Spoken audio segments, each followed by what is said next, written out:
Hola mis queridos amigos, nuevamente estamos aquí con ustedes para este resumen, esta oportunidad de la escuela sabática. Tocaremos el día domingo, nuevamente aquí con mi querido amigo y hermano Abraham Díaz y un servidor.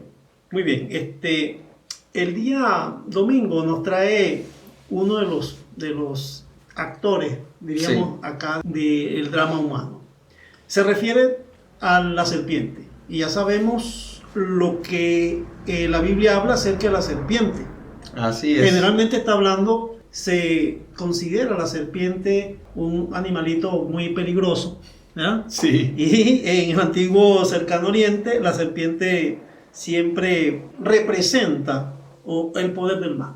Eso en el Medio Oriente, en el antiguo Medio Oriente. Y entonces por eso es que Satanás toma esta forma. Pero vamos entonces a ir al capítulo 3 de Génesis. ¿qué te parece si antes de leerlo tenemos una corta palabra de oración? Ok, vamos a hacerlo. Vale.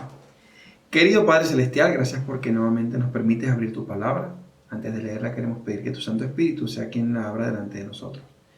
Gracias, Padre, porque provees no solo el pan material, sino el pan espiritual, por el cual rogamos sea de nutrición para nuestra vida espiritual. Amén. Bendiciones que te rogamos en los méritos de tu amado Cristo Jesús. Amén. Amén.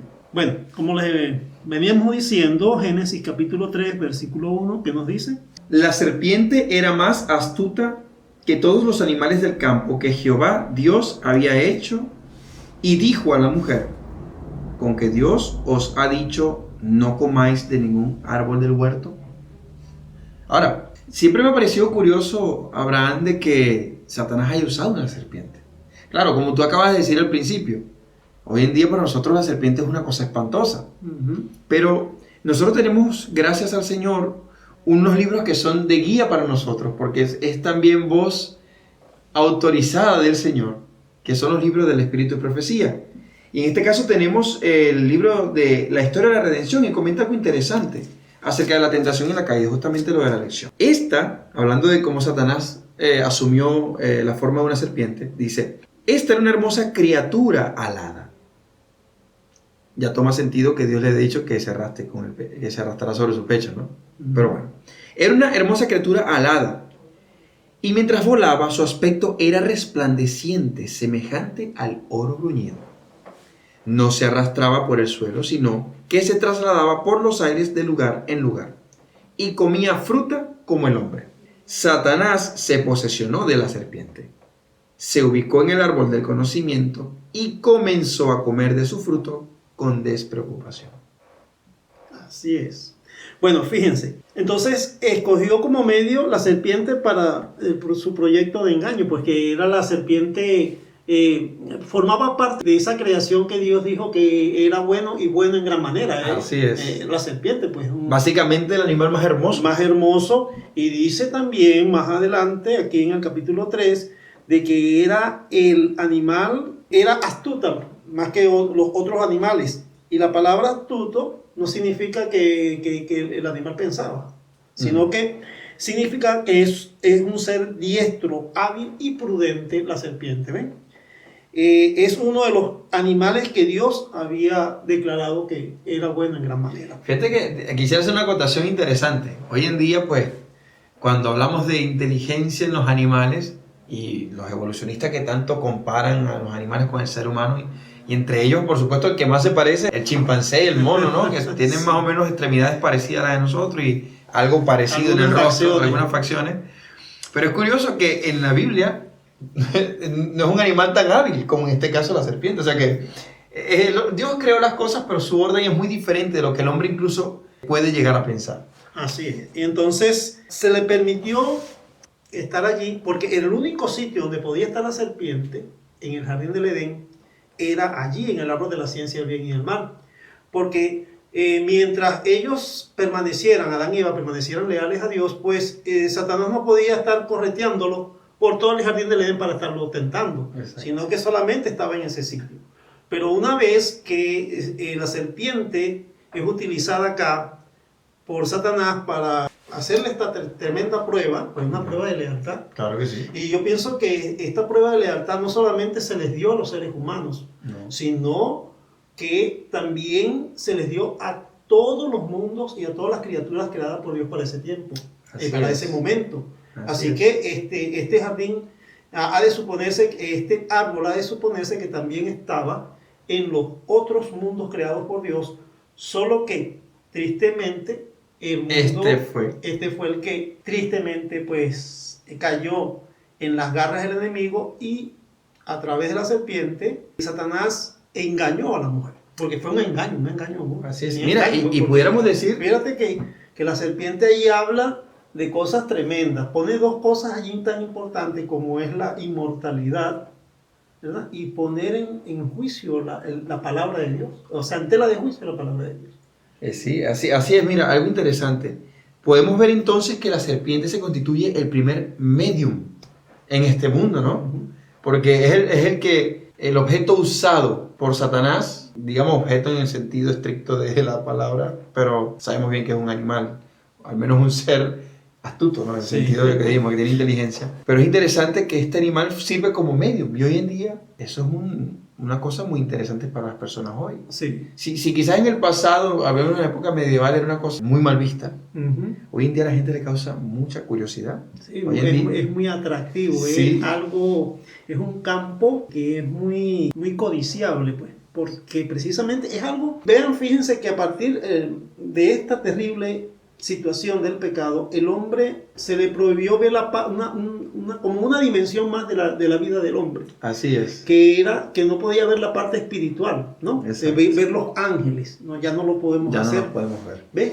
Entonces, cuando estos seres caídos se manifiestan, o el hombre entra en ese campo tan peligroso del espiritismo, entonces encontramos allí que los que entran allí son atrapados. Son atrapados porque es un mundo espiritual muy tenebroso, pero además muy atrayente. Muy interesante, muy atrayente. Sí, y lo comento precisamente por eso, porque es una acotación que quiero hacer, porque a veces hay cosas que miramos, y ese es un consejo que damos desde aquí.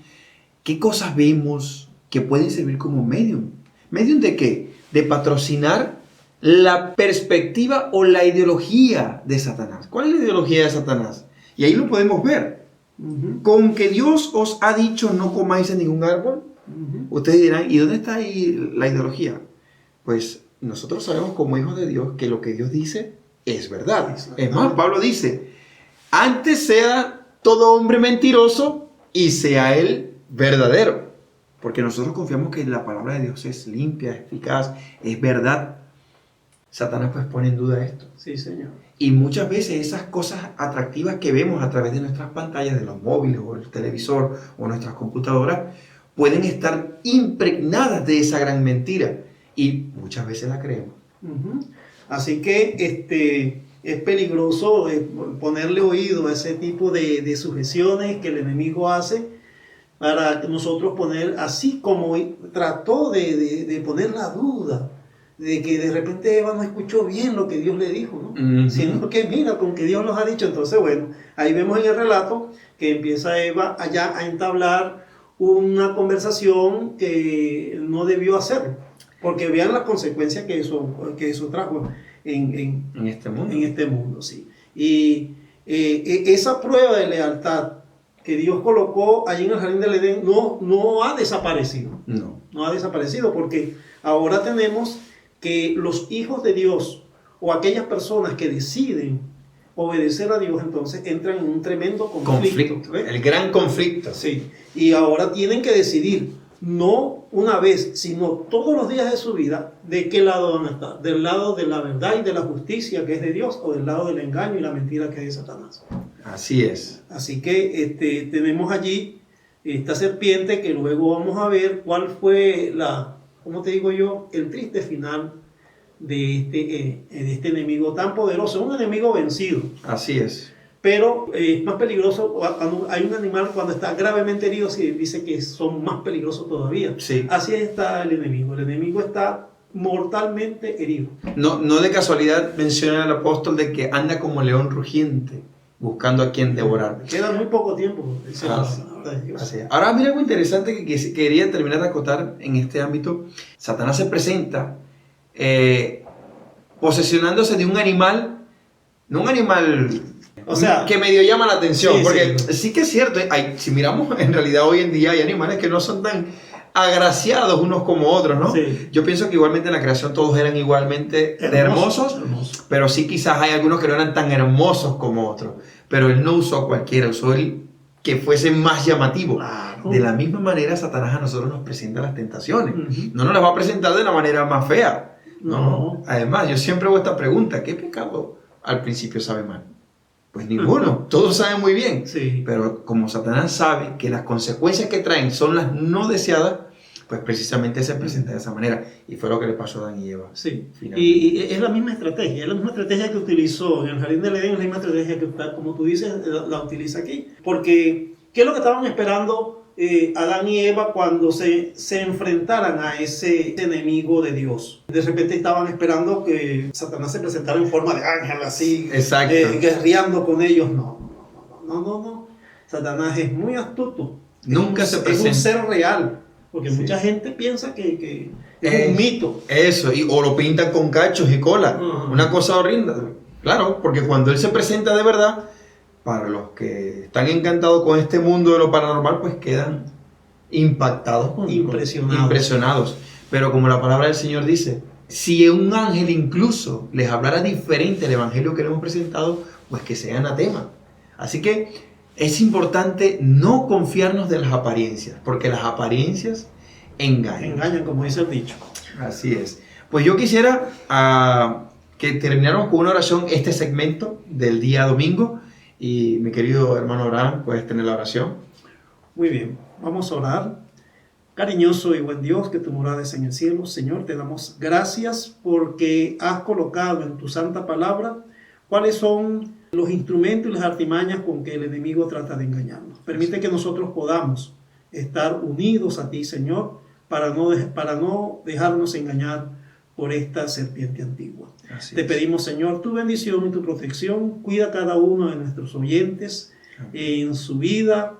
Protégeles, guárdales, dales de tu bendición y provee cada uno en sus necesidades. Amén. En el dulce y poderoso nombre de Cristo Jesús te lo pedimos todo. Amén. Amén. Dios les bendiga. Les pedimos que estén con nosotros en el siguiente segmento. Dios les cuide, Dios les guarde. Amén.